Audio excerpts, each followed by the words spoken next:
What's going on, YouTubers? I'm working on this 2000 Jeep Cherokee wheel bearing.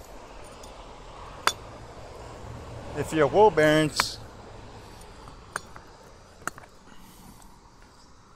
comes apart by hand like this one did earlier, that's mean your wheel bearing's bad. Literally like bad. The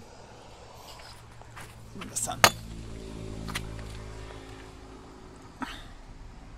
So when I was fixing this car, this Jeep, this is on the passenger side now. Both of them were bad, like literally bad. So if you find out that this thing comes apart by hand, that's when you know it's really bad, because these are usually compressed in, and you can see it was like rubbing on it, make that groove. I don't know if you guys can see that, but as a quick advice for you guys, thanks for watching. Laters.